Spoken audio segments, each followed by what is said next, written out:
From the beginning of recorded history, and for thousands upon thousands of years, cultures across the entire world all believed the earth was flat. Their various cosmologies and cosmogonies differed in slight ways, but their overall geographies and astronomies were incredibly consistent and in fact virtually identical. The earth was a stationary plane, void of any motion or curvature, flat across its entire expanse, except of course for hills, mountains, and valleys. The North Pole was the magnetic monopole center point of the flat Earth, with Polaris, the North Pole star, situated directly above. Polaris was the only motionless star in the heavens, with all the other constellations revolving perfect circles over the Earth every night. The stars were divided into two categories, known as the fixed stars and the wandering stars. The fixed stars were so called because they were observed then, as we can observe today, to stay fixed in their constellation patterns, night after night, year after year, century after century, never changing their relative positions.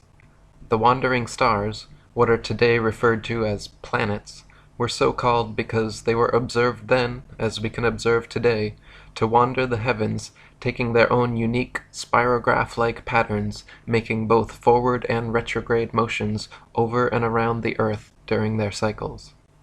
The sun and moon were both of equal size, and they too revolved over and around the motionless Earth, as immortalized in the Chinese yin-yang symbol. The sun and moon were much closer to Earth than supposed nowadays, and each shined with their own unique opposite lights, the sun's being warm, golden, drying, preservative, and antiseptic, and the moon's light being cold, silver, damp, putrefying, and septic. The sun and moon, as though connected to a magnetic maypole, made alternating spiral journeys over and around the Earth every year. The sun began its journey at the Tropic of Capricorn at the winter solstice, where it made its fastest and largest circle over the Earth. For the next 3 months, every day the sun slightly narrowed its path and slowed its speed until by the spring equinox the sun had spiraled its way from the Tropic of Capricorn to the equator. Then for the next 3 months, again every day, the sun continued to slightly narrow its path and slow its speed until the summer solstice, when the sun made its smallest, slowest circle around the Tropic of Cancer. Once the sun reached this innermost circle, like the ribbons and dancers around the maypole, the sun would then begin its opposing, widening, quickening journey back to the Tropic of Capricorn. For the next 3 months, every day the sun slightly widened its path and hastened its speed until the autumnal equinox, the sun had spiraled its way from the Tropic of Cancer back to the equator. Then for the next 3 months again, every day the sun continued to slightly widen its path and hasten its speed until the winter solstice, when the sun made its largest, fastest circle around the Tropic of Capricorn, and the annual journey began again. The moon had a similar yearly path revolving over and around the Earth, but unlike the sun, which constantly changed its speed to keep a consistent 24-hour day, the moon's speed never changed, so depending on its latitude, the moon was observed then, as we can observe today, to take approximately 24.7 to 25 hours per cycle. This is why at different times and places during each month we can see the moon in the morning, afternoon, or night. This is also the origin of old fairy tales such as The Hare and the Hedgehog, or The Tortoise and the Hare. The hare, like the sun, begins the annual race full of energy, excitement, and ego, declaring himself the definite winner, and gets off to an immediate head start. Meanwhile, equally confident in his seemingly lesser abilities, the humble, slow, and steady tortoise moon begins as well, allowing the hare to lead. As the race carries on, the cocky hare tires and slows down, or takes a nap, at which point the tortoise overtakes him. This is analogous to the moon reaching the Tropic of Cancer before the sun each year and beginning its return journey. When the hare reaches this halfway point of the race, he realizes his lackluster attitude has resulted in being overtaken by the slower tortoise, and begins to speed up again. Then, for the remainder of the race, the sun picks up speed day by day, gaining on the moon, but ultimately losing as the slow and steady tortoise reaches the finish line before the hare and wins. So for ancient man, Earth and Polaris were the two immovable center points of the universe, around which the sun, moon, and other stars all revolved in a dome-like shape. Some cultures believed in a literal, physical, solid dome or firmament to which the fixed stars were bound. Other cultures mythologized the axis mundi as the world tree with Polaris at the center and all the other constellations forming the branches. In these flat Earth depictions, the North Pole occupied the center point, and south was all straight lines extending outwards from there. East and west were not straight lines, as is assumed nowadays, but were in fact circles, just like all lines of latitude and the paths of the celestial bodies. The southern circumference of Earth was surrounded by a gigantic wall of ice 150 to 200 feet above sea level, holding the interconnected oceans in like a World Cup. Beyond the ice wall, some cultures claimed a firm barrier existed through which no human could penetrate. Other cultures believed there were entire worlds and other civilizations existing beyond the Antarctic ice. Currently, and for the past half-century, there has existed an international Antarctic treaty preventing all independent exploration of Antarctica. Pre-approved guided tours exist which take visitors to a few coastal regions of Antarctica, but no independent exploration of the continent is allowed. Sailors like Jarl Andhøy have been caught attempting to explore Antarctica and threatened, turned around at gunpoint, fined, and jailed for violating this militarily enforced international treaty. As a result, the public currently has no way to confirm or deny the seemingly fantastical claims of ancient man concerning what may or may not exist at the southernmost extremities of the Earth. We can, however, confirm that this 200-foot ice wall surrounding the southern circumference of the Earth most certainly exists. We can confirm that Polaris is indeed the only non-moving star in the sky. All the fixed stars indeed rotate perfect circles around Polaris while remaining stuck in their relative constellations night after night, year after year, century after century. The wandering stars, or planets, do indeed wander the heavens, taking their own unique spirograph-like paths when charted from a geocentric perspective. The sun and moon are indeed observably of equal size and revolve over and around us in daily cycles. Just as the ancients observed, the sun's annual path does indeed travel from the Tropic of Capricorn at the winter solstice, to the equator at spring equinox, to the Tropic of Cancer at the summer solstice, back to the equator at autumnal equinox, and finally back to the Tropic of Cancer at winter solstice. The sun's light is indeed warm, golden, drying, preservative, and antiseptic, while the moon's light is indeed cold, silver, damp, putrefying, and septic. A thermometer placed in the sun's light will always read warmer than a thermometer placed in the sun's shade, while a thermometer placed in the moon's light will always read cooler than a thermometer placed in the moon's shade. Plant and animal substances exposed to sunlight quickly dry, shrink, coagulate, and lose their tendency to decompose and putrefy, whereas plant and animal substances exposed to moonlight will quickly show symptoms of putrefaction and decay. Last but not least, just as the ancients espoused, the Earth is observably motionless to all our senses, and the horizon remains perfectly flat as far as the eye can see. Not only does the horizon remain perfectly flat 360 degrees around the observer, but whether at sea level, the top of Mount Everest, 35,000 feet high in an airplane, or even at over 100,000 feet high, the highest any amateur hot air balloon has ever flown, the flat horizon actually rises to the eye level of the observer all the way up. On a globular Earth, no matter how large it is assumed to be, the horizon would remain where it was, and the rising observer would have to tilt his head downwards further and further the higher they rose to see the steadily falling horizon. Many people will be shocked to know that to this day every single scientific experiment ever devised to show the alleged motion of the Earth has failed to do so, or, given evidence of the opposite, that the Earth is indeed motionless, and every attempt ever made to measure the alleged curvature of the Earth has failed to do so, or, given evidence of the opposite, that the Earth is indeed flat. The first person in recorded history to ever claim that Earth was anything but the flat, motionless center of the universe was a Greek mathematician and philosopher named Pythagoras of Samos around 500 BC. Interestingly enough, Pythagoras has also been touted by Freemasonic historians such as Albert Mackey, James Anderson, William Hutchinson, and William Preston as being the very first Freemason. Presented more as a thought experiment than a complete cosmology, Pythagoras posited that if the Earth were a spherical globe turning on its vertical axis once per day while revolving annually around a stationary sun, that this model could also equally explain the cyclical motions of the heavenly bodies.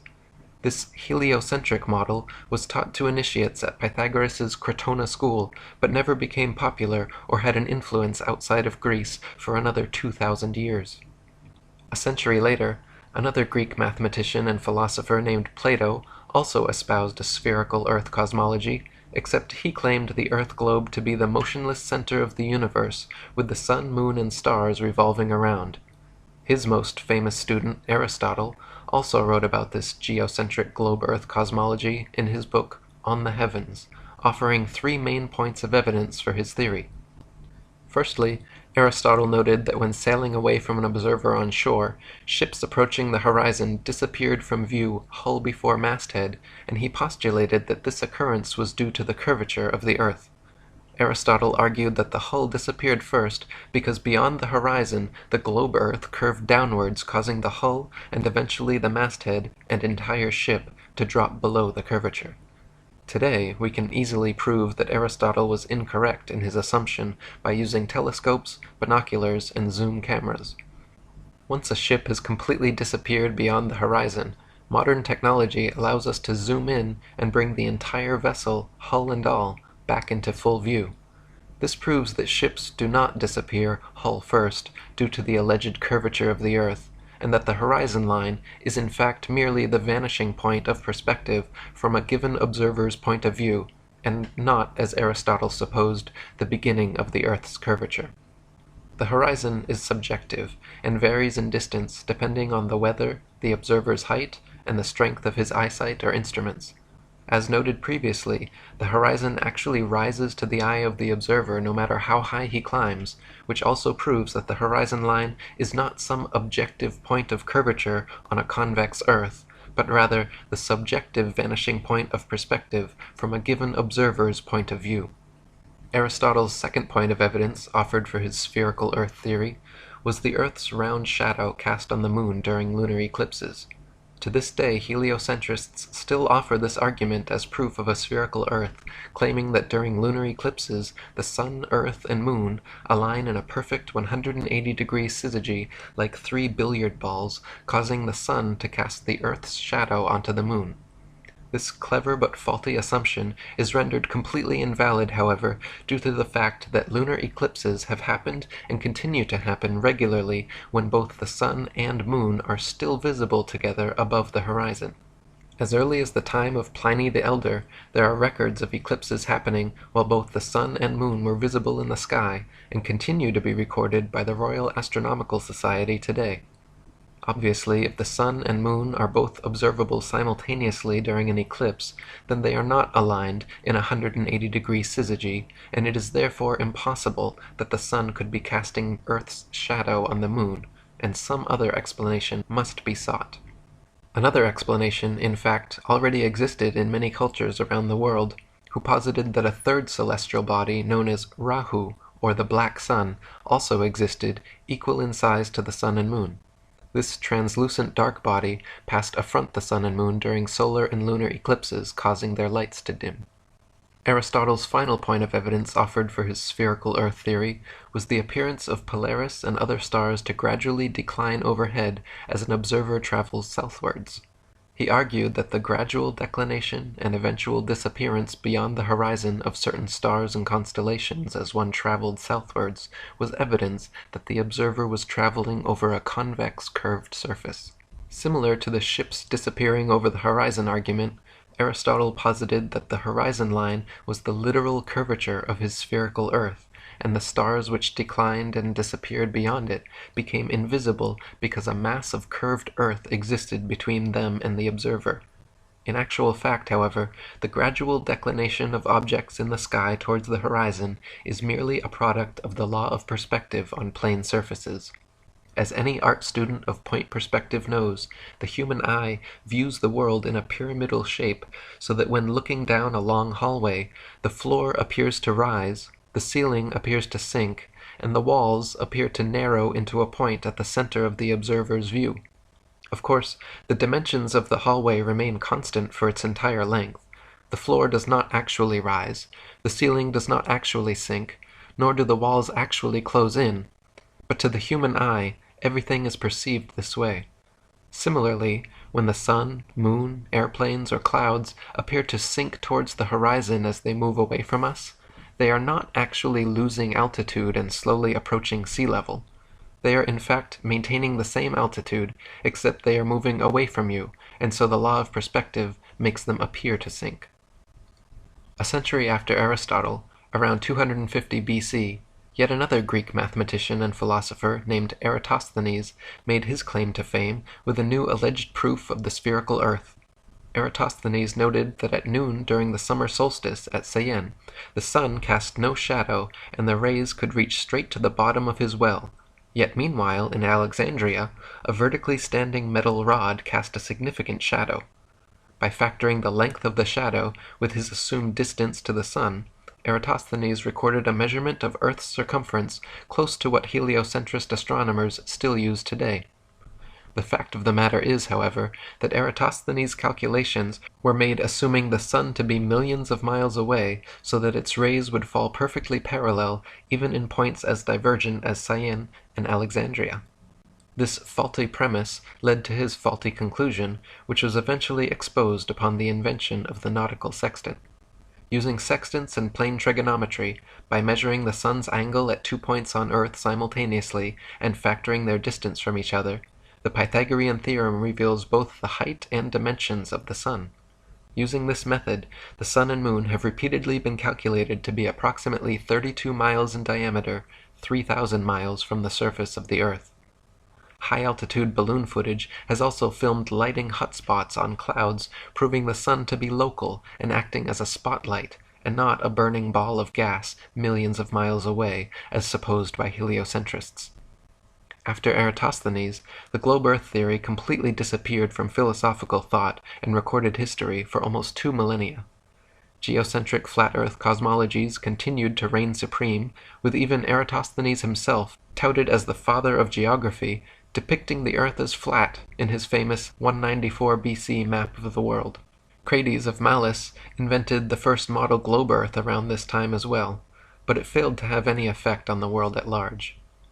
Fast forward to 1522 AD, Portuguese explorer Ferdinand Magellan became the first person in known history to successfully sail around the world. This circumnavigation of Earth soon became and continues to be touted today as absolute proof of the spherical Earth theory. If Magellan was able to sail east to west around the entire world and return to his original starting point, surely the Earth cannot be flat and must be a globe, right? Wrong. Just as a compass can place its center point on a flat piece of paper, trace a circle either way around, and return to its original starting point, so can a ship or plane circumnavigate a flat Earth. The only kind of circumnavigation which could not happen on a flat Earth is north-southbound, which to this day has still never been done. Both the North Pole and Antarctica are military-enforced no-fly and no-sail zones due to restrictions originating from none other than the United Nations, the same United Nations that haughtily uses a flat Earth map in their official logo and flag. In 1543, just days before his death, Freemason and Jesuit Nicholas Copernicus published his book On the Revolutions of the Celestial Spheres, which revived the old heliocentric cosmology of Pythagoras and began the so-called Copernican revolution away from a flat geocentric model and towards a global heliocentric model. Since his book claimed Earth to be a tilting, wobbling, spinning sphere revolving at breakneck speeds around a stationary sun, it was initially met with due incredulity. Copernicus always countered this by claiming his theories were merely hypotheses and shouldn't be considered truth. In his book he even wrote, quote, "The Pythagorean teaching was founded upon hypothesis, and it is not necessary that the hypothesis should be true, or even probable. The hypothesis of the movement of the Earth is only one which is useful to explain phenomena, but it should not be considered as an absolute truth. Contemporaries of Copernicus, such as Danish astronomer Tycho Brahe, famously argued against his heliocentric model, positing that if the Earth revolved in an orbit around the Sun, the change in relative position of the stars after 6 months of orbital motion could not fail to be seen. Brahe wrote that the stars should seem to separate as we approach and come together as we recede. In actual fact, however, after millions of miles of supposed orbit around the Sun, not a single inch of parallax could be detected in the stars. As even Wikipedia notes, quote, "The lack of any observable parallax was considered a fatal flaw in any non-geocentric theory." Copernicus's answer to this obvious problem was simple. He moved the stars so ridiculously far away from the Earth that even after millions of miles of supposed orbit around the Sun, no appreciable parallax could be detected. Copernicus simply needed to claim that the stars were trillions upon trillions of miles away, so then, mathematically speaking, it would indeed be impossible to detect such slight parallax. Again, contemporaries of Copernicus argued against this convenient correction of his, arguing quite rightly that if the stars were trillions of miles away, then there is no way we could see them. Backpedaling once again, Copernicus claimed the reason we could still see stars trillions of miles away was because they were not mere tiny points of translucent light in the night sky, but that stars were in fact gigantic gas balls billions of times larger than our Sun. So first, Copernicus had to move the stars trillions of miles from Earth to explain away lack of parallax, and then he had to make the stars billions of times larger to account for why we should see them at all from such fantastical distances. Lastly, he offered very specific distances and mathematical equations to solidify his theory, claiming, for instance, that he had accurately calculated the Sun's distance from Earth to be exactly 3,391,200 miles. At the turn of the 17th century, Tycho Brahe, under the patronage of Emperor Rudolf II, began construction of the largest, most state-of-the-art astronomical observatory ever built. Upon hearing this, German astronomer and Freemason Johannes Kepler was determined to apprentice under Brahe. Even though Kepler championed Copernicus's widely disputed heliocentric globe-Earth theory, Brahe begrudgingly accepted Kepler as his apprentice based on his merit as an astute astronomer and mathematician.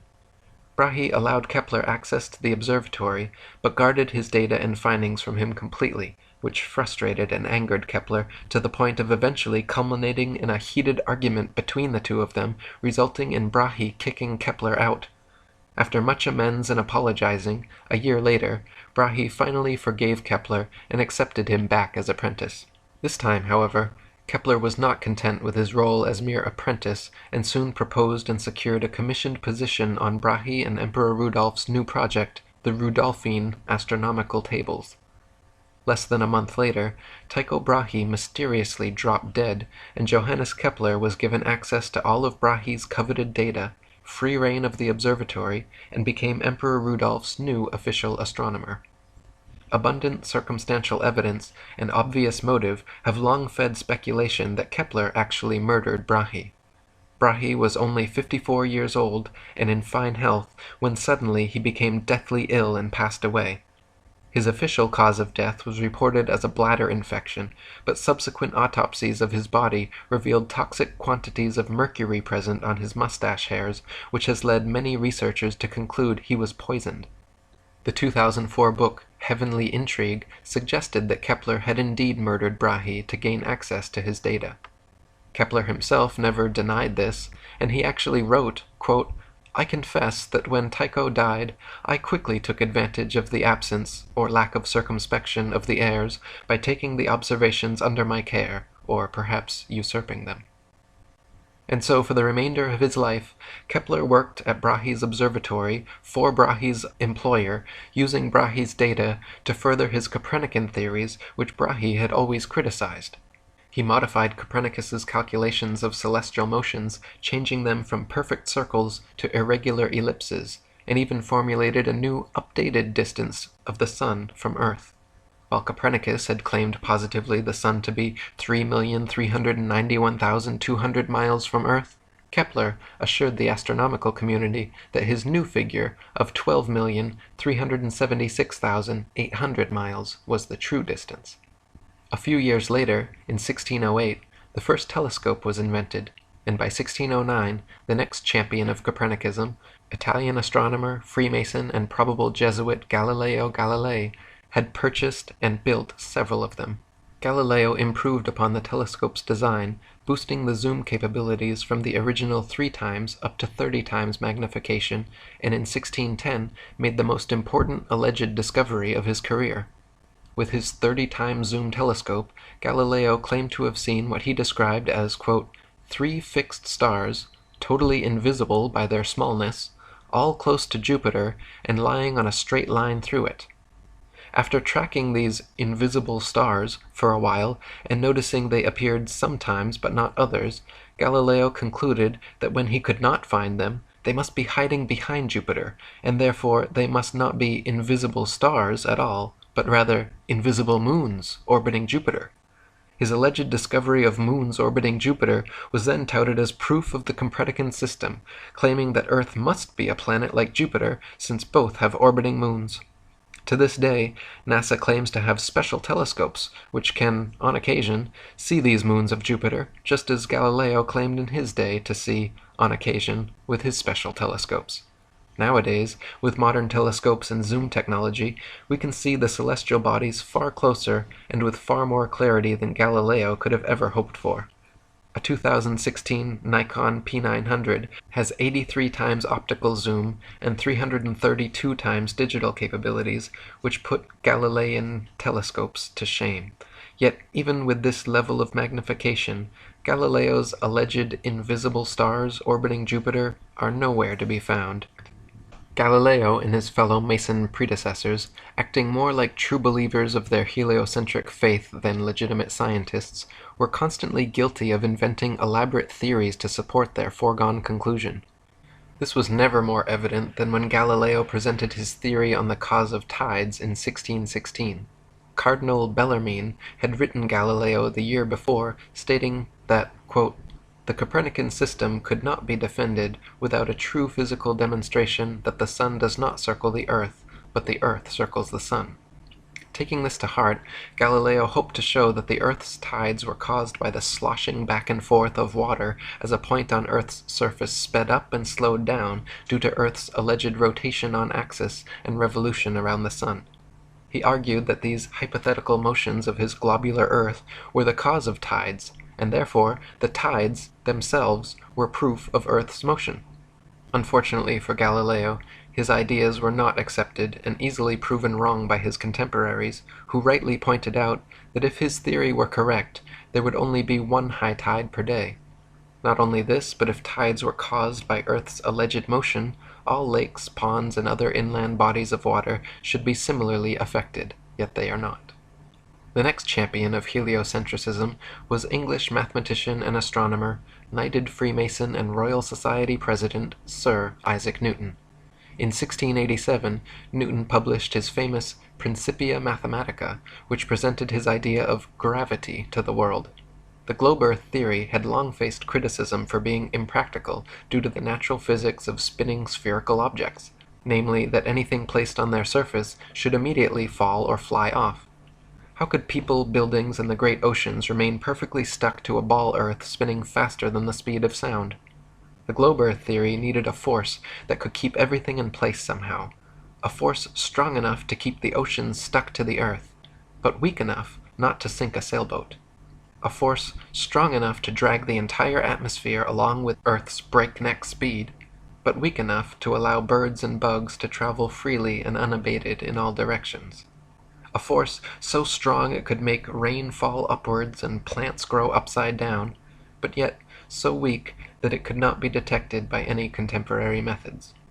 Newton's postulate of, quote, an invisible force able to act over vast distances led to him being heavily criticized for, quote, introducing occult agencies into the field of science. Previous to Newton's theory of universal gravitation, the natural laws of density and buoyancy already perfectly and adequately explained the world around us. For example, the reason a balloon filled with helium rises into the sky while a balloon filled with air drops to the ground is not because Newton's mystical pulling force has an aversion to helium, but rather simply because helium is lighter and less dense than the nitrogen, oxygen, and other elements which compose the air around it, so it floats up. And conversely, a balloon filled with your carbon dioxide exhalation is heavier and denser than the air around it, so it falls down to the ground. If you blow a dandelion seed out of your hands, a substance just barely heavier than the air, it will float away and slowly but eventually fall to the ground. If you drop an anvil from your hands, something much heavier than the air, it will quickly and directly fall straight to the ground. This is not because gravity prefers anvils to dandelion seeds, but rather because it is the natural physics of buoyancy for objects less dense than the medium surrounding them to rise, while objects denser than the medium surrounding them to sink. This is the reason raindrops fall down through the air and air bubbles rise up through the water, because of their relative densities. It has nothing whatsoever to do with the mystical pulling force of spinning balls from Newton's imagination. Newton's theory allegedly began when, upon seeing an apple fall from a tree at Woolsthorpe, as though no one in the history of humanity up to that point had ever seen a falling object and wondered why it fell, he had a veritable scientific epiphany. The apple fell not because it was heavier and denser than the air around it, but rather because a force at the center of the spinning ball earth pulled it to the ground. Newton quickly got to work formulating his theory of universal gravitation, which he used to explain not only falling objects, but also orbiting celestial bodies. Newton claimed that the sun, moon, earth, planets, and stars, gravity, caused them to all orbit around the most massive nearby bodies. So not only was gravity fickle and selective about which objects it caused to fall and which it allowed to rise, gravity was also able to perform different functions on different scales. At the human scale, gravity allegedly caused people, buildings, and oceans to stick to the Earth, while at the planetary scale, gravity allegedly caused moons to orbit around planets, and planets to orbit around stars. Unfortunately, Newton never addressed this, but the question remains, how and why would gravity cause both planets to orbit the sun and people to stick to the Earth? Gravity should either cause people to float around in suspended circular orbits around the Earth, or it should cause the Earth, Moon, and planets to all be pulled and crash into the Sun. The two effects are very different, yet the same cause is attributed to both. Furthermore, this magnetic-like attraction of massive objects gravity is purported to have can be found nowhere in the natural world. There is no example in nature of a massive sphere or any other shaped object which, by virtue of its mass alone, causes smaller objects to stick to or orbit around it. There is nothing on Earth massive enough that it can be shown to cause even a dust bunny to stick to or orbit around it. Try spinning a wet tennis ball or any other spherical object with smaller things placed on its surface, and you will find that everything falls or flies off, and nothing sticks to or orbits around it. To claim the existence of a physical law without a single practical evidential example is hearsay, not science.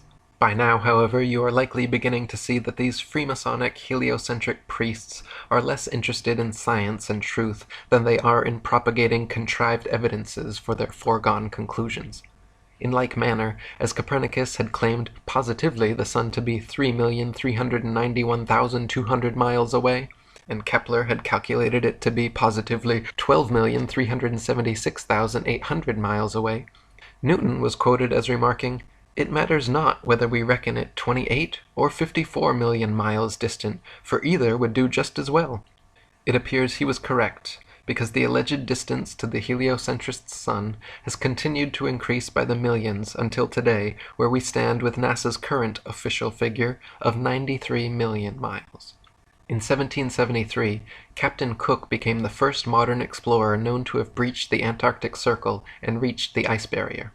This expedition offered an exciting chance to find proof of either the flat or globe Earth models, because Captain Cook intended to sail completely around Antarctica looking for inlets through the ice wall. If the Earth was indeed a globe 25,000 miles in equatorial circumference, as the heliocentrists claimed, then a complete circumnavigation of Antarctica would be approximately 12,000 miles. And if the Earth was flat, with Antarctica surrounding the entire circumference, a complete circumnavigation of Antarctica would have to take over 50,000 miles. During 3 voyages lasting 3 years and 8 days, Captain Cook and his crew sailed a total of 60,000 miles along the Antarctic coastline, never once finding an inlet or path through or beyond the massive glacial wall. Captain Cook wrote, "The ice extended east and west far beyond the reach of our sight, while the southern half of the ocean was illuminated by rays of light which were reflected from the ice to a considerable height." Later voyages by Captain James Clark Ross and Captain George Nares in the 19th century further confirmed Cook's findings. Ross's expedition spent 4 years and 5 months in heavily armored warships, failing to find an entry point beyond the southern glacial wall, and Nares spent over 3 years circumnavigating Antarctica, taking an admittedly indirect course, but clocking in nearly 69,000 miles total. If Antarctica truly was the tiny ice continent claimed by globe Earth proponents, all of these expeditions would have ended years sooner. In addition to this, many Antarctic explorers, including Captain James Clark Ross and Lieutenant Charles Wilkes, using globe Earth projection maps, wrote in their journals perplexed at how they routinely found themselves out of accordance with their charts, stating that they found themselves an average of 12 to 16 miles outside their reckoning every day, later on further south increasing to as much as 29 miles per day. These huge discrepancies experienced by explorers the further south traveled are usually attributed to increasingly strong storms, winds, and currents, but if that were the case, they should have just as often found themselves ahead of their reckoning, which they never did. In 1783, the hot air balloon was invented, and for the first time in recorded history, people were able to float miles above the Earth's surface and see for themselves once and for all whether or not the Earth was flat or a globe. To many people's astonishment, as high as they rose, the horizon remained perfectly flat 360 degrees around them and rose to the level of their eyes all the way up. J. Glaisher wrote in his Travels in the Air that, quote, "On looking over the top of the car, the horizon appeared to be on level with the eye, and taking a grand view of the whole visible area beneath, I was struck with its great regularity. All was dwarfed to one plane. It seemed too flat." M. Victor Emmanuel, another hot air balloonist, wrote that, quote, "Instead of the Earth declining from the view on either side, and the higher part being under the car as is popularly supposed, it was the exact opposite. The lowest part like a huge basin being immediately under the car, and the horizon on all sides rising to the level of the eye. As stated previously, this is only possible on a flat plane." It would be an entire century after Newton published his theories on gravitation before any scientific experiment was devised to attempt to prove its existence. In 1797, Henry Cavendish, the British scientist, Freemason, and wealthy grandson of the Duke of Devonshire, created an experiment which he claimed successfully proved the existence of gravity, measured its constant, and provided accurate figures for the exact masses of the Earth, Sun, Moon, and planets. How did Cavendish achieve this quantum leap for heliocentric pseudoscience? He fixed 2 large lead balls on opposite ends of a torsion balance and hung them from the roof of his shed. By watching and recording slight motions of the contraption via telescope through his shed window so his mass would not affect the reading, Cavendish claimed to have proven gravity. 2 small lead balls were hung near the large ones, and any motion observed towards one another was touted as being the influence of gravity. Now, the Cavendish experiment has been widely criticized by the scientific community because never in over 2 centuries since its creation has anyone been able to replicate it. Firstly, the balls simply do not always attract one another as they must for the so-called gravitational constant to be constant at all. Sometimes the torsion balance turns towards the balls and sometimes away, as it is impossible not to give some slight tremulous motion when interacting with it. Henry even complained in his notes how often as he was performing the measurement, the contraption was still in oscillation. Secondly, since his calculated force of gravity was 10 to the 39th power weaker than the force of electromagnetism, from which all material objects are composed, there is no control for the experiment which can factor out and positively differentiate the alleged gravitational force from the known stronger electromagnetic force. In other words, the balls could simply be attracting each other through static electricity, a known force existing in all things, billions of times stronger than gravity, and impossible to control for the experiment. Even though no one could replicate Cavendish's findings, the experiment went down in history as a great success and is still taught as veritable proof of universal gravitation in science textbooks today. Half a century later, in 1851, a French scientist named Leon Foucault performed a similar experiment to Cavendish, but this time hanging a single ball from the ceiling, swinging it, and claiming all lateral motion observed to be proof that the Earth was turning beneath the pendulum. Since Foucault's original demonstration, these pendulums have regularly been swinging at museums and exhibition halls worldwide, purporting to provide everlasting perpetual proof of the heliocentric spinning ball Earth theory. The truth is, however, unbeknownst to most of the duped public, that Foucault's pendulum is a failed experiment which proves nothing but how easy it is for pseudoscience to deceive the malleable masses. To begin with, Foucault's pendulums do not uniformly swing in any one direction. Sometimes they rotate clockwise, and sometimes counterclockwise. Sometimes they fail to rotate, and sometimes they rotate far too much. Just like the Cavendish experiment, scientists who have attempted to replicate Foucault's findings have conceded time and again that, quote, it was difficult to avoid giving the pendulum some slight lateral bias at starting. In truth, the behavior of the pendulum actually depends on 1. The initial force beginning its swing, and 2. The ball and socket joint used, which most readily facilitates circular motion over any other. The supposed rotation of the Earth is completely inconsequential and irrelevant to the pendulum's swing. If the alleged constant rotation of the Earth affected pendulums in any way, then there should be no need to manually start pendulums in motion. If the Earth's diurnal rotation caused the 360-degree uniform diurnal rotation of pendulums, then there should not exist a stationary pendulum anywhere on Earth. Also in the mid-19th century, another Frenchman named Gaspard Gustave Coriolis performed several experiments showing the effect of kinetic energy on rotating systems, which have ever since become mythologized as proof of the heliocentric theory. His Coriolis effect is often said to cause sinks and toilet bowls in the northern hemisphere to drain spinning in one direction, while in the southern hemisphere causing them to spin the opposite way, thus providing proof of the spinning ball Earth. Once again, however, just like Foucault's swinging pendulums and Cavendish's hanging balls, sinks and toilets in northern and southern hemispheres do not consistently spin in any one direction. Sinks and toilets in the very same household are often found to spin opposite directions, depending entirely upon the shape of the basin and the angle of the water's entry, not the supposed rotation of the Earth. The Coriolis effect is also said to affect bullet trajectories and weather patterns as well, supposedly causing most storms in the northern hemisphere to rotate counterclockwise, and most storms in the southern hemisphere to rotate clockwise, to cause bullets from long-range guns to tend towards the right of the target in the northern hemisphere and to the left in the southern hemisphere. Again, however, the same problems remain. Not every bullet and not every storm consistently displays the behavior, and therefore cannot reasonably be used as proof of anything. In the late 19th century, mostly thanks to the experiments, books, and lectures of an English inventor and author named Dr. Samuel Rowbotham, a flat Earth renaissance began sweeping the world. Rowbotham's findings, beginning with his 1864 book, Earth Not a Globe, an experimental inquiry into the true figure of the Earth, proving it a plane without axial or orbital motion and the only material world in the universe, caused quite a stir in the scientific community, and thanks to 3 decades of his effort, the shape of the Earth became a hot topic of debate around the turn of the 19th century. Dr. Rowbotham conducted several experiments using telescopes, spirit levels, and theodolites, special precision instruments used for measuring angles in horizontal or vertical planes. By positioning them at equal heights aimed at each other successively, he proved over and over the Earth to be perfectly flat for miles, without a single inch of curvature.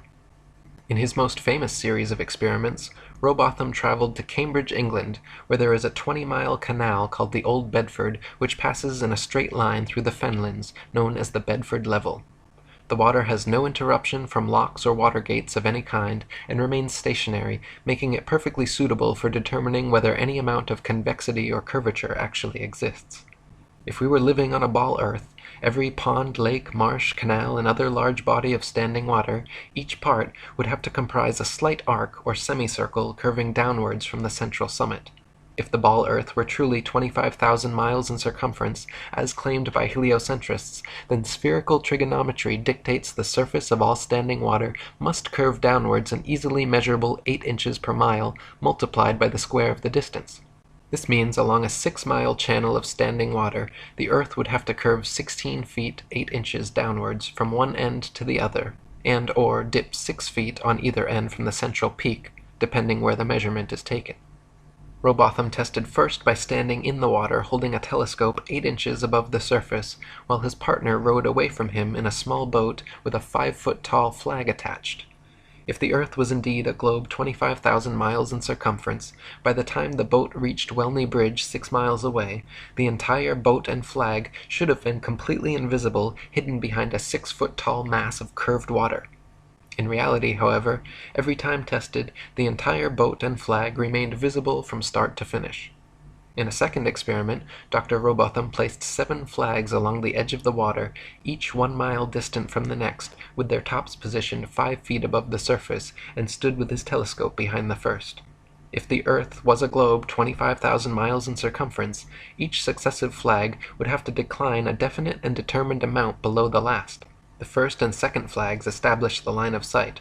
Then the third should fall 8 inches below the second, the fourth flag 32 inches below, the fifth 6 feet, the sixth 10 feet 8 inches, and the seventh flag should be a clear 16 feet 8 inches below the line of sight. Even if the Earth was a globe of 100,000 miles, an amount of easily measurable curvature should and would still be evident in this experiment. But the reality is, not a single inch of curvature was detected, and the flags all lined up perfectly as consistent with a flat plane. In 1870, one of Rowbotham's supporters, an English scientist of the Royal Academy named John Hampden, offered a public wager of £500 to anyone who thought they could prove the Earth spherical by repeating the Bedford Level experiment. Alfred Russel Wallace, a fellow English scientist, ardent evolutionist, and personal friend of Charles Darwin, accepted Hampden's wager, and the two met with referees to decide the matter at the Bedford Level. The original plan was to repeat Rowbotham's flag experiment, but after hours of attempting to align them one on each mile marker, upon looking through the telescope, quote, they could not even judge which was which, let alone decide whether the line of sight along them was flat or curved. Heated debate ensued, an angry quarrel followed, and the experiment descended into a farce. They called it a day, but a week later reconvened, this time Wallace setting new parameters for the experiment, which had never been tested or approved by Rowbotham or Hampden. Wallace hung a large calico sheet from the old Bedford Bridge, with a thick black line painted across its center, and positioned his telescope 6 miles south at Welney Bridge at the same elevation. Then, halfway between these 2 points, Wallace placed a long red pole topped with a marker disc designed to fall in line with the black painted marker and telescope. All of these he placed at a masonically significant 13 feet 3 inches above the water. Wallace's plan was to view the marker disc and black line through the telescope, and if the middle marker appeared below the line of sight, this would be taken as proof of the water's flat surface, and if the middle marker appeared above the line of sight, it would be taken as proof of Earth's curvature. Hampden immediately took issue with this new method of allegedly determining curvature, but begrudgingly accepted to continue. When viewed through the telescope, the center marker fell a tiny bit below the telescope crosshair, and the far marker on the bridge fell a tiny bit below that. This result was not expected by either party, but Wallace quickly claimed it proof that the Earth was curving downwards, while Hampden claimed the results to be in accordance with the law of perspective over flat surfaces. This time an even more heated debate ensued, until Wallace refused to speak another word with Hampden, gave him the silent treatment, and even had the police escort Hampden from his hotel room before leaving town the following day. The referees for the wager decided in favor of Wallace, and the money was given to him. In response, Hampden immediately published a 16-page pamphlet denouncing Wallace as a liar and cheat, called "Is Water Level or Convex After All? The Bedford Canal Swindle Detected and Exposed." Another fellow English author and flat-earther, William Carpenter, also present during the experiment, wrote his equally scathing 30-page review of the swindle entitled "Water Not Convex, the Earth Not a Globe," demonstrated by Alfred Russel Wallace on the 5th of March, 1870. Hampden later took Wallace to trial and sued him for his £500.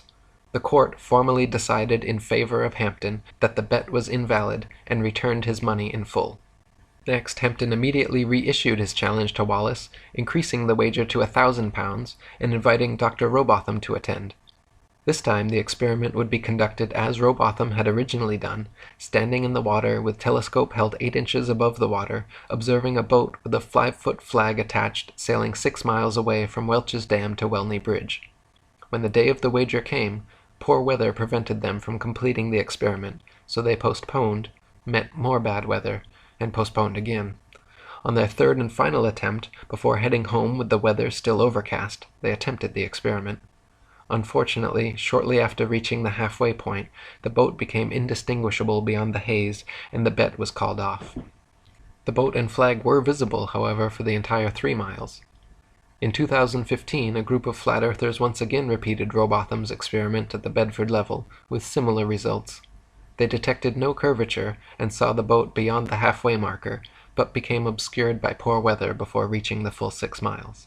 In 1871, after getting massive amounts of pressure from the public to address these claims from flat Earth proponents, Royal Astronomical Society President George Airy devised an experiment which he hoped would once and for all prove Earth's axial motion and forever silence the rabble-rousing flat earthers.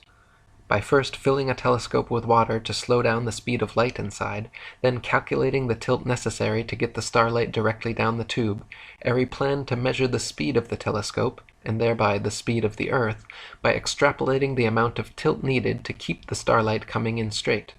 The experiment, however, would go down in history and forever be known as Airy's failure, because every time he repeated it, Airy found the starlight was already coming in the correct angle with no change necessary, proving that the stars move relative to a stationary Earth and not the other way around.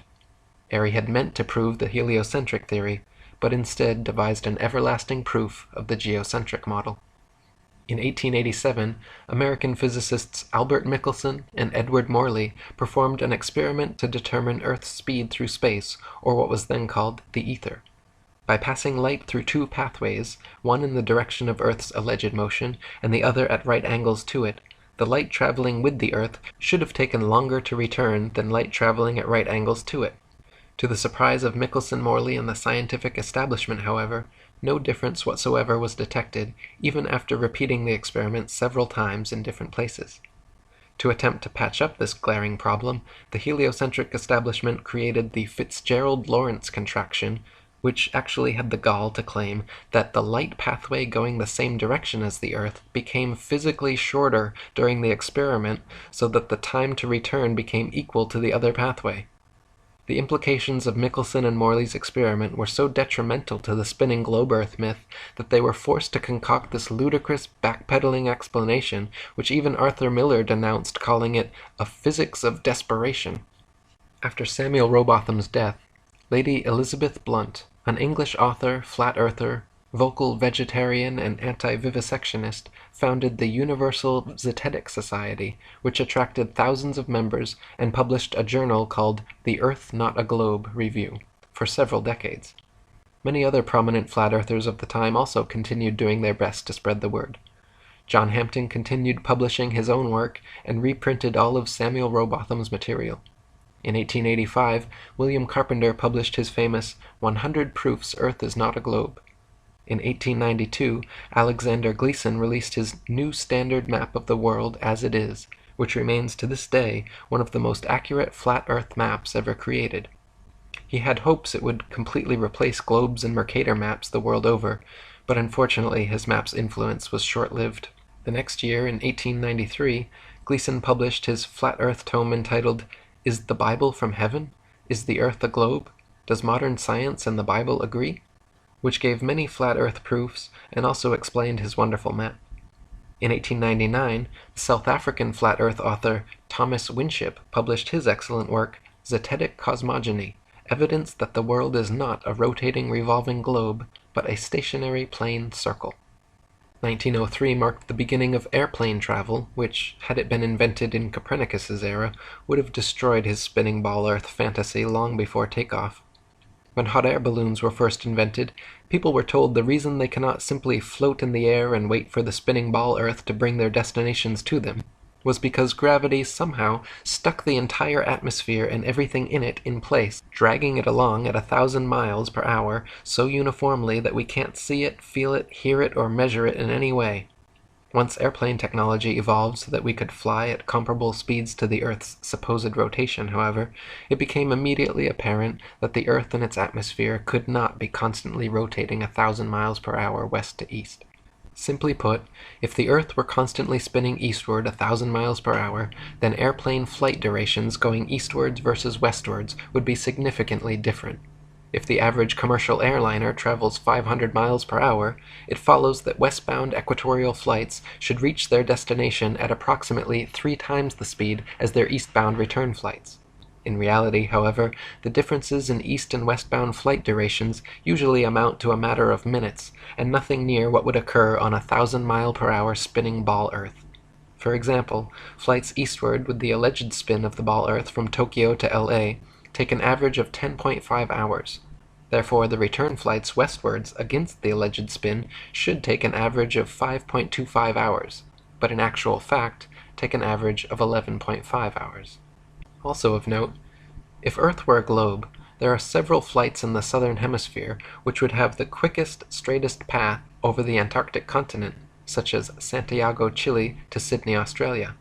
Instead of taking the shortest, quickest route in a straight line over Antarctica, all such flights detour all manner of directions away from Antarctica instead, claiming the temperatures too cold for airplane travel.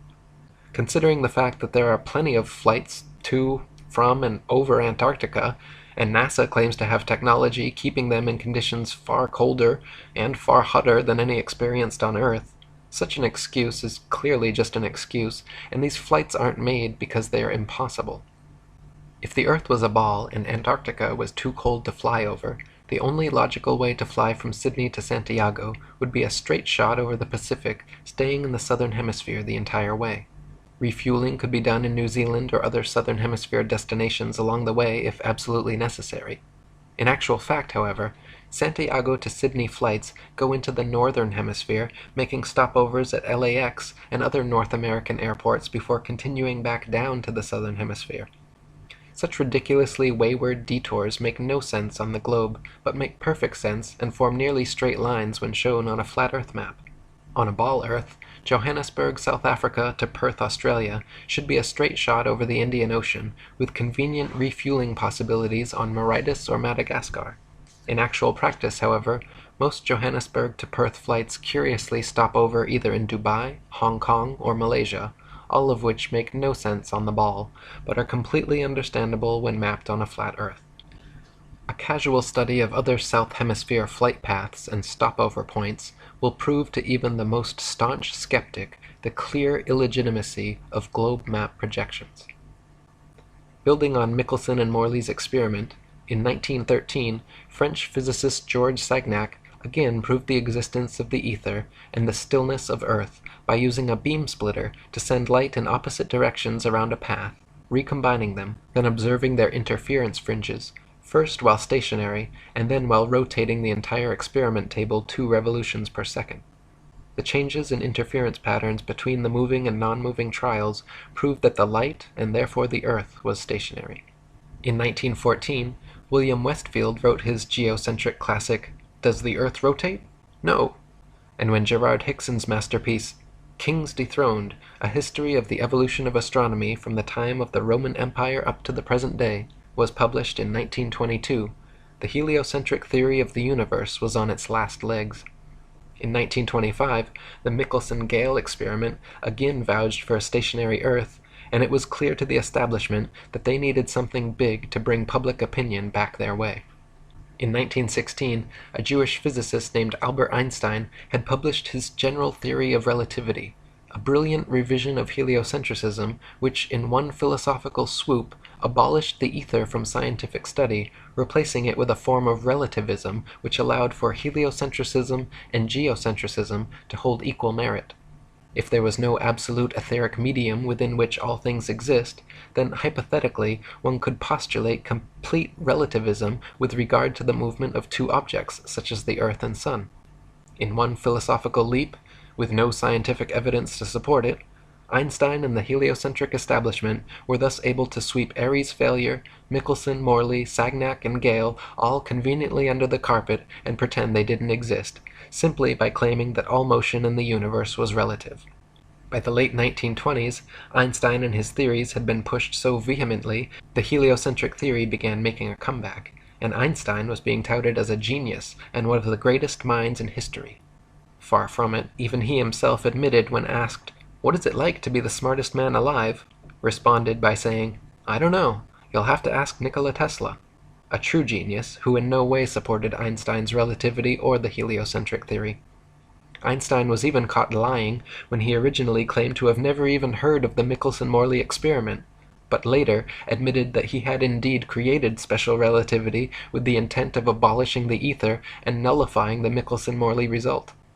By the 1930s, an eccentric Christian flat-earther named Wilbur Glenn Voliva was attracting widespread publicity around the world thanks to his American lecture tours and daily radio broadcasts from his personal station, which could be heard all the way to Australia.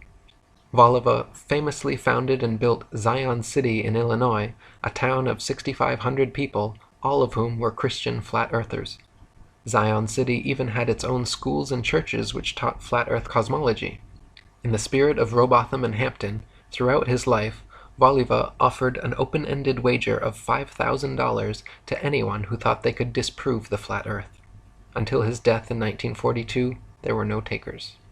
After the Second World War, Operation Paperclip brought hundreds of top German rocket scientists and physicists into the United States, and beginning in the late 50s employed them in NASA, the National Aeronautics and Space Administration. Meanwhile, the Russian space program was also forming, and a so-called space race between America and Russia ensued. The geostationary communications satellite was first imagined in a 1945 proposal by Freemason science fiction writer Arthur C. Clarke, and supposedly became science fact just over a decade later. In 1957, Russia allegedly launched the first satellite named Sputnik into low Earth orbit, followed in 1958 by America's Explorer 1. Nowadays, there are supposedly upwards of 20,000 such satellites constantly orbiting the Earth. They are allegedly floating around in the thermosphere, where temperatures are claimed to be upwards of 4,530 degrees Fahrenheit. The metals used in satellites, however, such as aluminum, gold, and titanium, have melting points of 1,221, 1,948, and 3,034 degrees respectively, all far lower than they could possibly handle. People even claim to see satellites with their naked eyes, but this is ridiculous considering they are smaller than a bus and allegedly 100+ miles away. It is impossible to see anything so small that far away. Even using telescopes, no one claims to discern the shape of satellites, but rather describes seeing passing moving lights, which could easily be any number of things, from airplanes to drones to shooting stars or other unidentified flying objects. The fact that they are geostationary means they would not appear to move through the sky anyway, but rather be perpetually stuck in the exact same place all day every day. So-called satellite phones have been found to have reception problems in countries like Kazakhstan with very few cell phone towers. If the Earth were a ball with 20,000+ satellites surrounding, such blackouts should not regularly occur in any rural countryside and deep ocean areas. Also, satellite TV dishes, which existed for years before satellites were supposedly invented, are almost always positioned at a 45-degree angle towards the nearest ground-based repeater tower. If TV antenna were actually picking up signals from satellites 100+ miles in space, most TV dishes should be pointing more or less straight up to the sky. The fact that satellite dishes are never pointing straight up and almost always positioned at a 45-degree angle proves they are picking up ground-based tower signals. Before satellites, radio, television, and navigation systems like LORAN and Decca were already well established and worked fine using only ground-based technologies. Nowadays, huge fiber optic cables connect the internet across oceans, gigantic cell towers triangulate GPS signals, and ionospheric propagation allows radio waves to be bounced all without the aid of the science fiction bestseller known as satellites. Also in the late 50s, a sign maker from Dover, England named Samuel Shenton, in the spirit of Robotham and Lady Blunt's Zetetic Society, created IFERS, the International Flat Earth Research Society, and began giving lectures on television, in newspapers, to youth clubs and schools about our flat, motionless Earth. Shenton discovered the writings of the late 19th century flat Earth authors mentioned previously and made it his mission to spread the Zetetic message as far and wide as he could. With NASA's supposed satellite launches happening, people constantly questioned Shenton about satellites proving the globe Earth, to which he would always reply, "Does sailing around the Isle of Wight prove it is spherical?" When NASA claimed to have put the first man in space, Shenton said from the beginning that it was all photo and video trickery. When John Glenn supposedly orbited the world in 1963, Shenton even sent him a free IFERS membership with a personal message saying, "Okay, wise guy." Shenton knew that John Glenn, two-time U.S. Senator and one of NASA's first astronauts, was a lying Freemason, just like his heliocentric forefathers from Pythagoras to Copernicus, Kepler to Cavendish, along with most all of NASA's astronauts. Buzz Aldrin Jr. is an admitted ring-wearing, hand-sign-flashing 33rd-degree Mason from Montclair Lodge No. 144 in New Jersey. Edgar Mitchell is an Order of Demolay Mason at Aresta Lodge No. 29 in New Mexico. James Irwin was a Tejon Lodge No. 104 member in Colorado Springs. Don Eisel was a member of the Luther B. Turner Lodge No. 732 in Ohio. Gordon Cooper was a Master Mason in Carbondale Lodge No. 82 in Colorado. Virgil Grissom was a Master Mason from Mitchell Lodge No. 228 in Indiana. Walter Schira Jr. was a 33rd degree Mason at Canaveral Lodge No. 339 in Florida.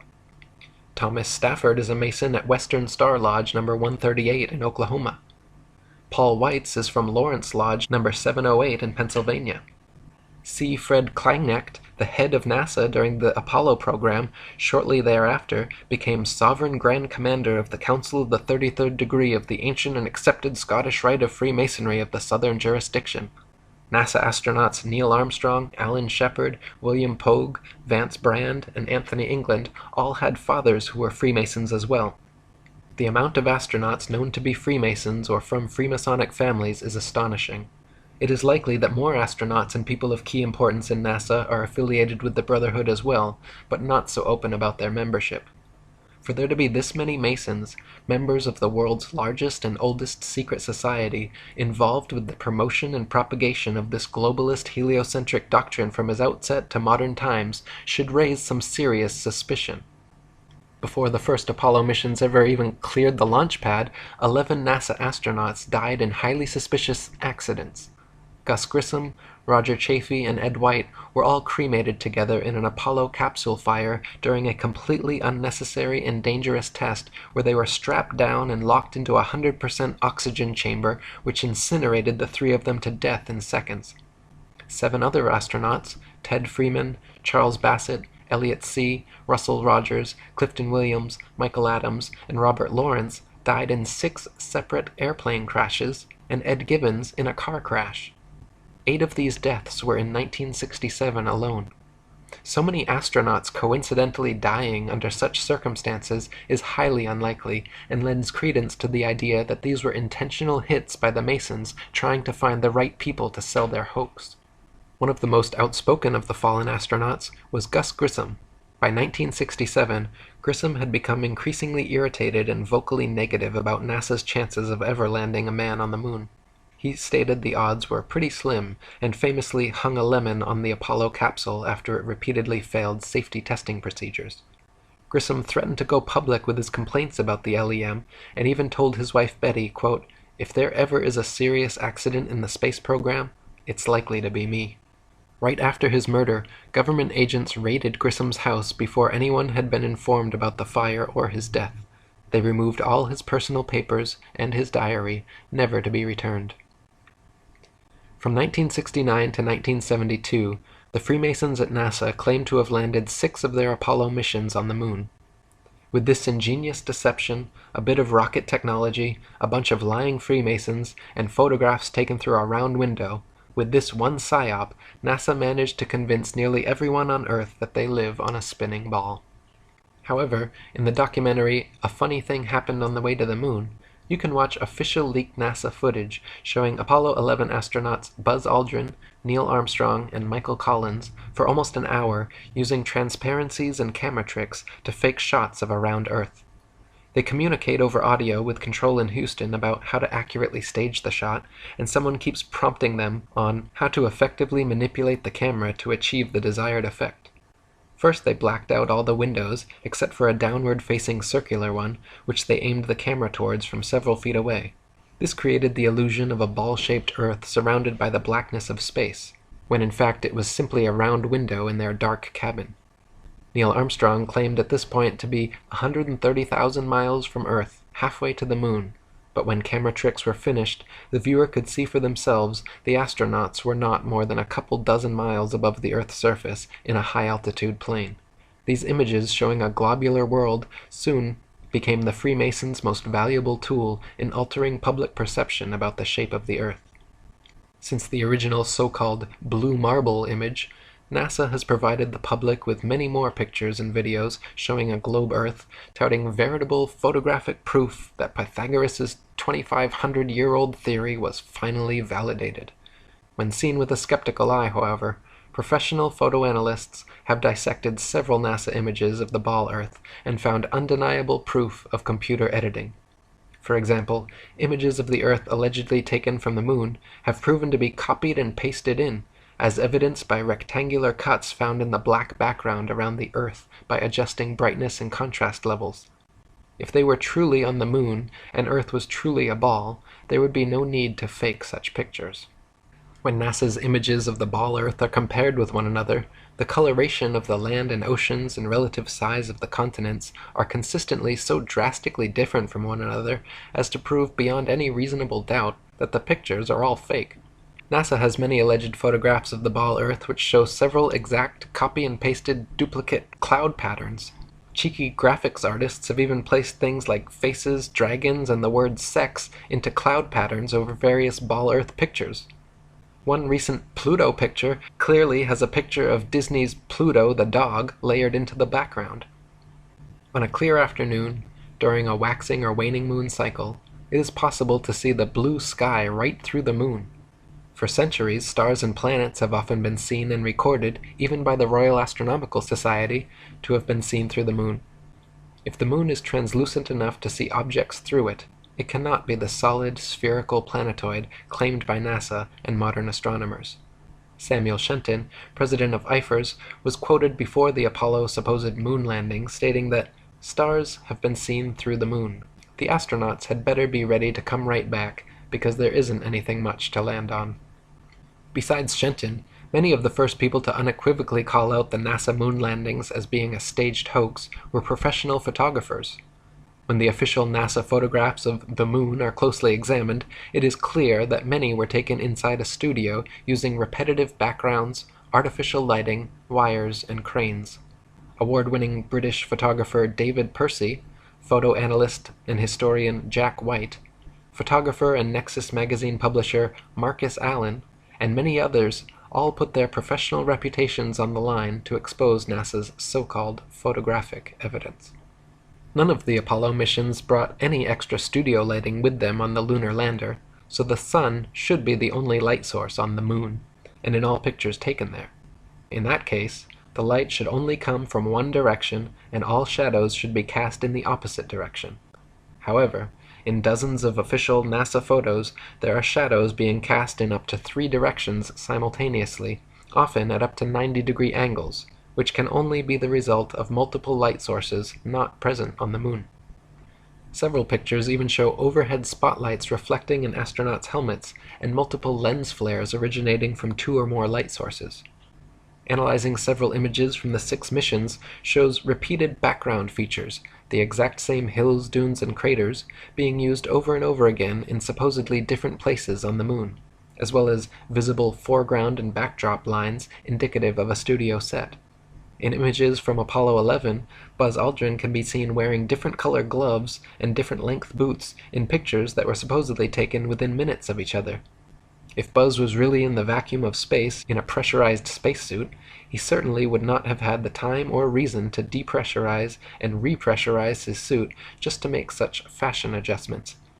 Some pictures show the lunar rover with no tracks anywhere around it. Others show rover tracks all over the foreground while it is yet to be unpacked and unloaded. A couple pictures even show what appear to be sneakers and a lady's heel tracks on the moon, in addition to the astronauts' boot prints. Another glaring mistake is that none of NASA's images or videos show stars in the background as they should, just complete blackness, likely because exact star maps as they should appear from the moon would be nearly impossible to fake. The testimony of different astronauts on different missions, in their autobiographies and interviews, just muddies the water even more, some of them bragging about the, quote, astonishingly brilliant light of the stars, and others saying they, quote, don't remember seeing a single star while on the moon. Such inconsistencies, and the fact that none of NASA's moon pictures feature stars or planets in their appropriate positions, should raise a red flag that these astronauts were not on the moon.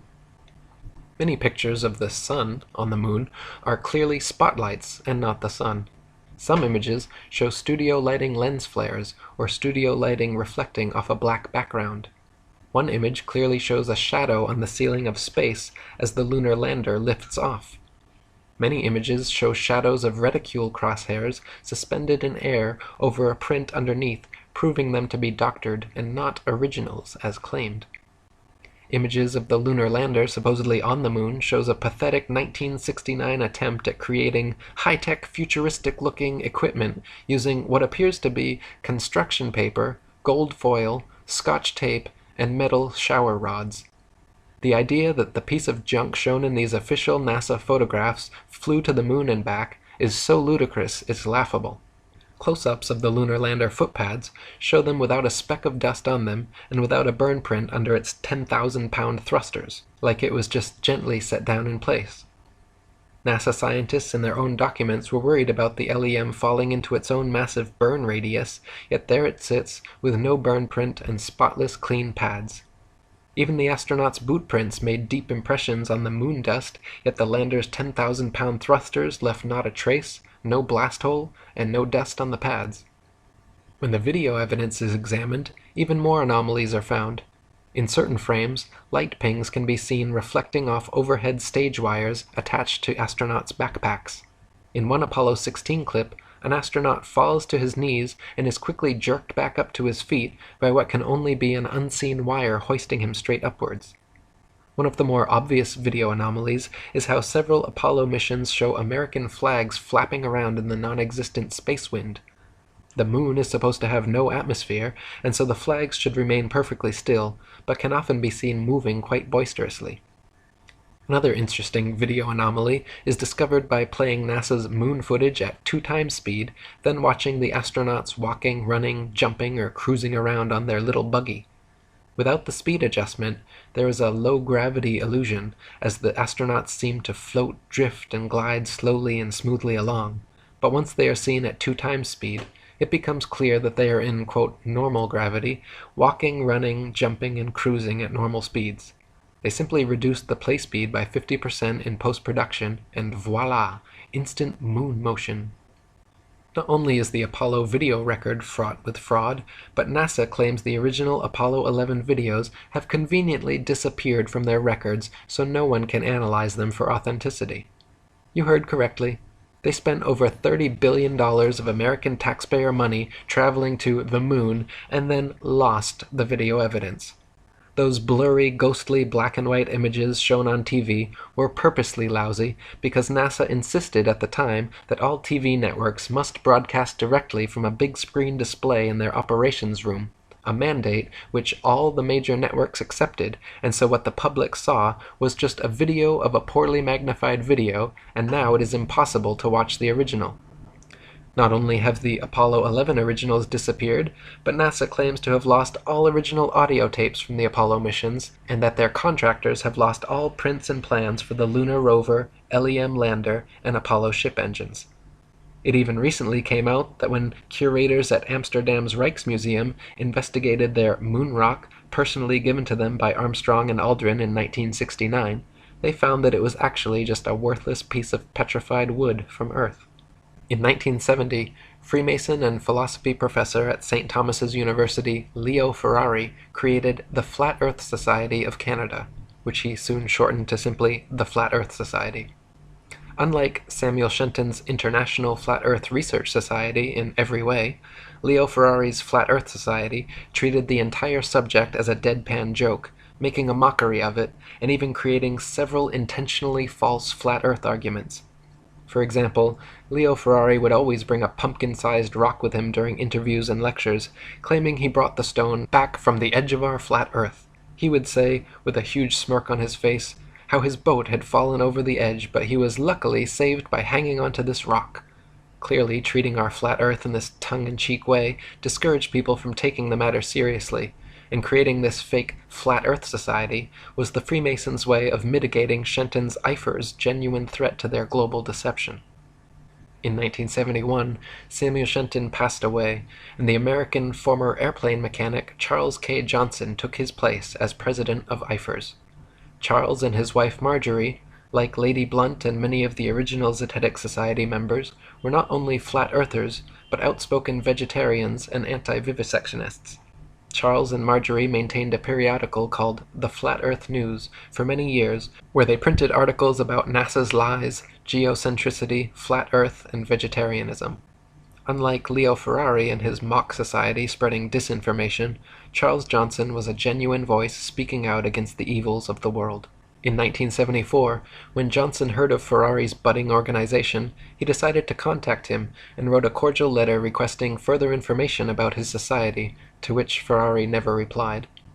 2 years later, Johnson wrote another polite letter saying how he was delighted by the prospect of a like-minded campaigner, and said how it was a very happy day when he learned of Ferrari's society. Quote, "I feel sure at the core we cannot be too far apart in aims," Johnson wrote. "I do try to practice what I preach, to think and seek and search out reasonable ideas and concepts." He closed saying that he could hardly wait to hear from Ferrari and hoped very much he would please reply. After 6 months without a response, Johnson wrote one more time explaining again his sole purpose to enlarge his view and getting and holding on to the facts, which would benefit himself and in time the rest of the world.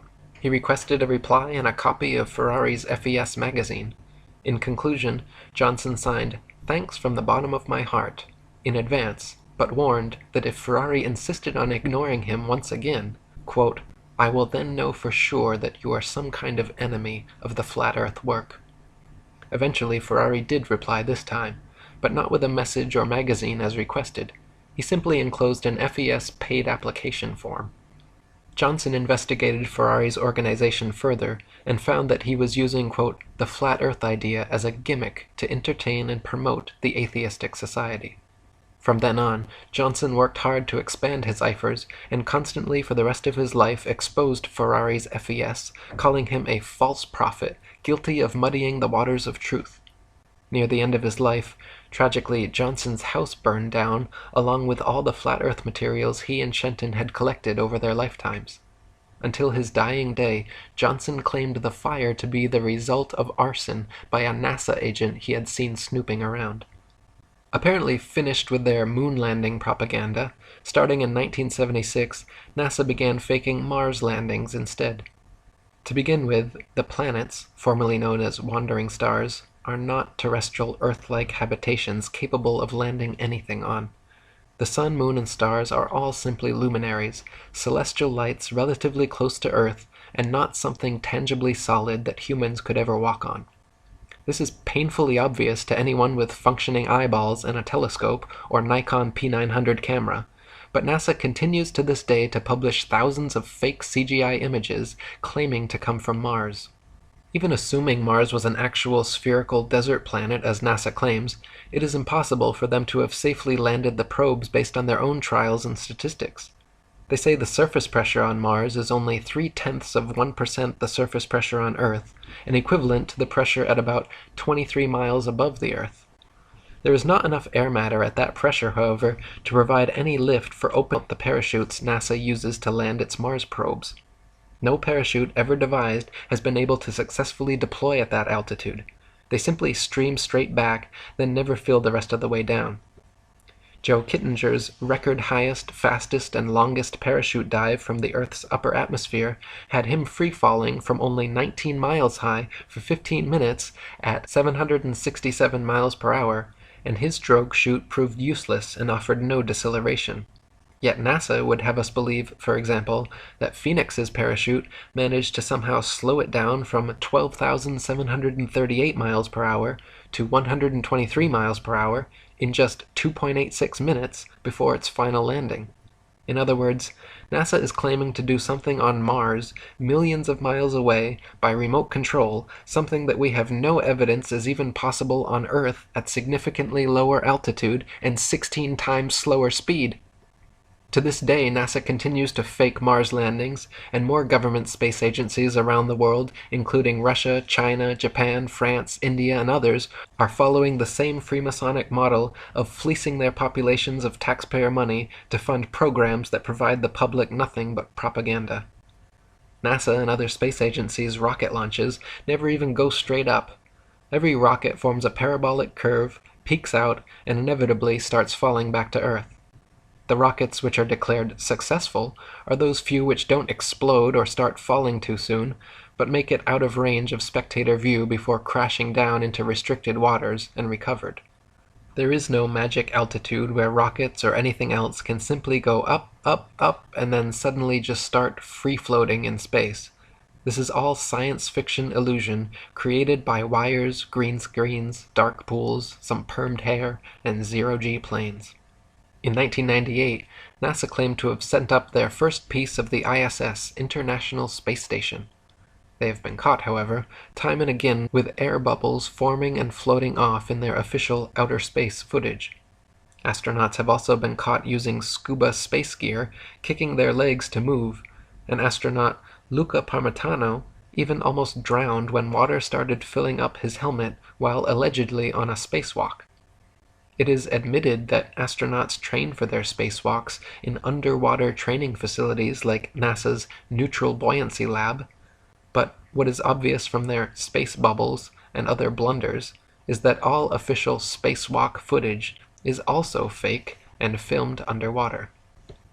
Analysis of many interior videos from the International Space Station have shown the use of camera tricks such as green screens, harnesses, and even wildly permed hair to achieve a zero-gravity type effect. Footage of astronauts seemingly floating in the zero gravity of their space station is indistinguishable from Vomit Comet zero-G airplane footage. By flying parabolic maneuvers, this zero-G floating effect can be achieved over and over again, then edited together. For longer uncut shots, NASA has been caught using simple wires and green screens. In 2001, Charles K. Johnson died, and having lost all his flat Earth material and correspondence in his house fire, the IFERS was officially finished. Leo Ferrari's farcical Flat Earth Society, on the other hand, continued operation as usual, making a mockery of the Flat Earth subject. In 2004, the reins of FES presidency were handed over to Daniel Shenton, of no relation to genuine flat earther Samuel Shenton, who, true to Ferrari's example, maintains the Flat Earth Society website to this day, where they purport such fantastical, purposeful disinformation as the flat Earth disk constantly rising upwards forever through the universe to account for gravity. Their sole purpose, as Charles Johnson correctly stated, is clearly to poison the well and muddy the waters of truth. In 2008, teacher and author Eric Dubay, that's me, began a website and published a book titled The Atlantean Conspiracy, which exposed, among many other things, Freemasonry, the fake moon landings, geocentricity, and even featured a quote from IFERS president Charles K. Johnson. At the time, I had already read Samuel Rowbotham and William Carpenter's old 19th century Flat Earth books, and though personally still on the fence regarding the shape of the Earth, I was confident they were correct about the location, or geocentricity, of Earth, so I wrote about it.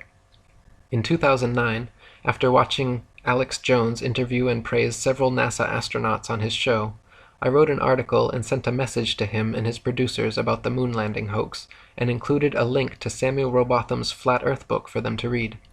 Alex even mentioned this on air the next day, and called me a flat earther who thinks he's covering up some Atlantean conspiracy, the title of my book and website. The Earth being flat, that's clearly ridiculous. Though I've actually been contacted by some flat earthers saying I'm covering up the fact that it's some Atlantean conspiracy. For the next several years, I continued writing books and articles about various conspiracies and worked on building a huge social media presence. by making multiple accounts, adding as many friends and followers as possible, joining and posting to as many groups and pages as possible. Over the course of a few years, I began building up very large followings on Facebook, Google+, LinkedIn, Twitter, StumbleUpon, Pinterest, Sue, and many other sites. To give you an example of their efficacy, you can see here my main Google+ account with over 135 million views, and my secondary one with over 87 million. In mid-2011, a professional artist, comedian, and Hollywood actor named Math Powerland, claiming to also be an ex-NASA whistleblower, created the NASA channel on YouTube. He made a few decent videos exposing NASA image fakery, but his channel certainly did not contain many flat earth proofs or evidence, and there are more videos of him ranting about Axe deodorant, hookers on Tinder, his championship sexual prowess, and other irrelevant topics than there are actually exposing the flat earth. For example, see his recent video entitled The History of the Flat Earth, the same name and comparable length as the video you are watching now, but contains almost no content relating to history or the flat earth, just him venting his various political frustrations. In short, anyone visiting his channel would not become a flat earther, and would more likely be turned off from the subject due to his manic ranting style and lack of factual content. In November of 2014, after years of researching and writing, I released my book, The Flat Earth Conspiracy, the first pro-flat earth book written in nearly 50 years. I simultaneously released a flat earth conspiracy documentary on YouTube, began giving radio interviews, and published several influential articles on the subject. Within a very short space of time, the flat earth keyword saw a 600% rise in activity, and Google search results jumped from a few thousand to over 21 million. Soon after this, just as Johnson had experienced with Ferrari, I noticed a wave of disingenuous so-called flat earthers flooding into the movement with the obvious intent to muddy the waters.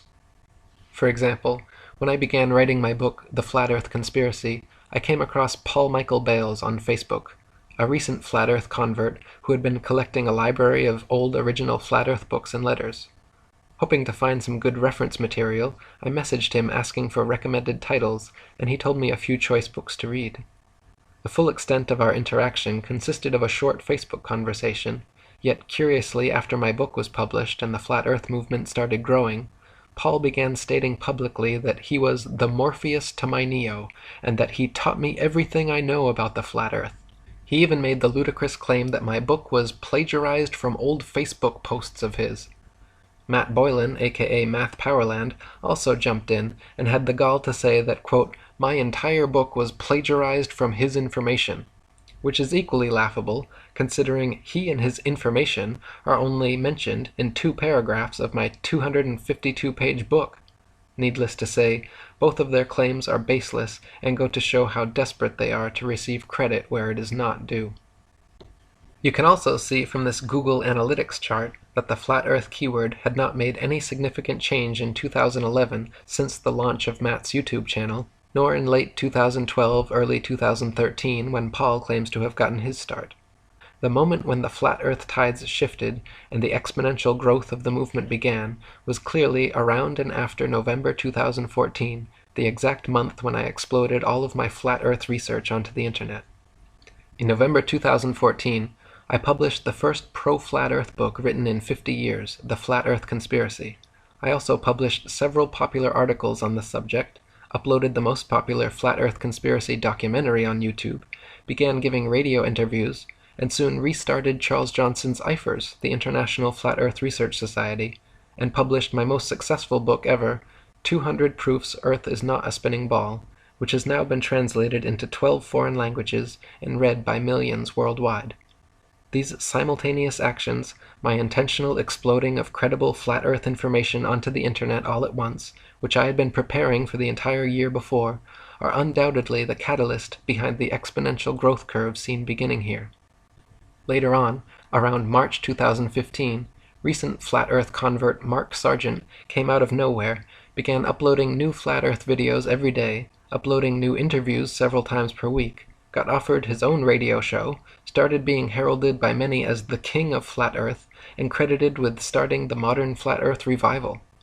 At first I was glad to have him on board, until the cracks began to show and the clear disinformation campaign began. Mark claimed the moon and stars were holographic projections, maintained by alleged dome builders, who keep us inside a Truman Show enclosed structure, among much other nonsense. He even lied about me in several interviews, including one where he claimed that I promoted the idea of a constantly rising flat Earth to account for gravity, when in fact I constantly expose this false concept as being disinformation. Mark was, and continues to be, the Leo Ferrari to my Charles Johnson. In fact, Mark has even bragged several times about being a card-carrying member of Ferrari's farcical organization. By New Year's Eve 2016, our new IFERS had gained over 3,000 members and was receiving 50,000 hits monthly when it was suddenly and without warning or explanation deleted from the internet. As the administrators and myself quickly worked on salvaging our material and creating a new site, the obvious parallels to Johnson losing everything in his NASA agent-initiated house fire were noteworthy. Around the same time, 2 disingenuous Flat Earth channels issued 2 fraudulent copyright strikes against me, which I managed to overturn by filing legal counterclaims against them. YouTube itself began a program of regularly unsubscribing old subscribers of mine and lowering view counts of popular videos. Shortly after that, Facebook also decided to jump on the Eric Dubé censorship bandwagon by deleting my account, all my pages, and giving my Atlantean Conspiracy group directly over to a team of Freemason shills who still administrate it to this day, filling the group with nothing but death threats to me, pictures of Masonic goats, and ridiculous belittling memes. After re-registering for new accounts and accumulating my friends lists again, Facebook has now deleted 2 more profiles, and I am currently on my 4th, still trying my best to spread the word. In 2016, the movement continued to grow, with many more genuine flat earthers taking up the reins and exposing the truth online, as well as many more disingenuous shills continuing to poison the well with misinformation. The new IFERS began thriving with more monthly visitors than ever before. Many new Flat Earth YouTube channels began creating and mirroring excellent content. Now, at the turn of 2017, I am truly pleased with the rapid growth of this wonderful Flat Earth movement, and I encourage everyone to please help speak out, share this video, and spread the good word, as we look forward to a future where humanity is finally free from this grandest of all deceptions.